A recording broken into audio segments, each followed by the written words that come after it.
አንድ ጥያቄ ጠይቃለሁ። አንድ ይሄን ጥያቄ ካገኘ ይሄን 200 ብር ትወስዳለህ። ተስማማን? የስ ተስማምተናል። እሺ ዩናይትድ ኪንግደም ታውቃለህ? ዩናይትድ ኪንግደም ነው? አውቃለሁ። እሺ ስንት ሀገራቶች ናቸው? ዩናይትድ ኪንግደም አራት ይመስሉ። አራት ናቸው? እሺ እነዚህን 4 ሀገራቶችን ትጠራልኛለህ?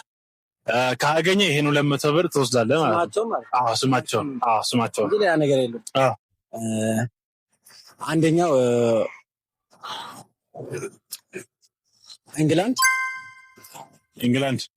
እሺ ስኮትላንድ። ዌልስ። ዌልስ። ሳውዘርን አይርላንድ። አይርላንድ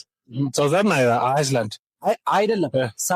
ሳውዘርን አይርላንድ ላንድ እንዴ ምንድነው?